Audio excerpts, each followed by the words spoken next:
Qu'est-ce que c'est?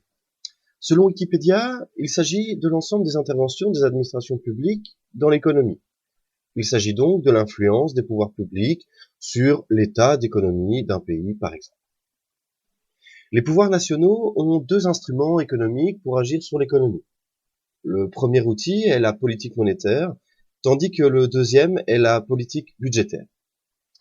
On va essayer d'expliquer un peu plus ces deux concepts. La politique monétaire. Alors, la politique monétaire est une branche très large de l'économie en elle-même. Il s'agit principalement de faire varier les taux directeurs et l'offre de monnaie pour faire varier les états de l'économie. Elle sera le sujet de la prochaine vidéo et elle sera analysée plus profondément à ce moment-là. La politique budgétaire. Alors, la politique budgétaire est l'objet de cette vidéo. Nous allons essayer d'en décrypter les concepts et les enjeux. La politique budgétaire représente l'affectation des budgets, des taxes et des impôts sur l'économie. En effet, l'objectif principal de la politique budgétaire est de linéariser l'économie. En effet, si nous regardons le graphique d'inflation en Angleterre durant le 19e siècle, que nous présentons maintenant, nous voyons clairement les effets de cycle.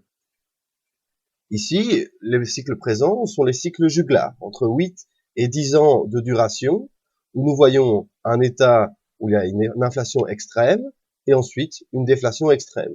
Il s'agit donc de cycles dérégulés de l'économie. L'objectif de la politique budgétaire étant de lisser cette ligne, il s'agit de retrouver un effet de stabilisation de l'économie. L'effet de stabilisation de la politique budgétaire. Nous avons illustré ici un cycle de l'économie.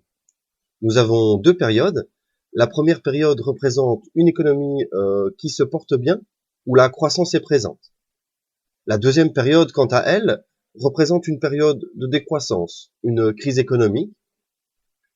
L'objectif de l'État est de ponctionner de l'argent en première période par l'intermédiaire de taxes sur l'économie, ainsi diminuant la croissance économique, mais en se dotant d'un matelas financier, d'une réserve d'argent, pour ensuite l'injecter massivement dans l'économie en deuxième période, lorsque la crise est présente.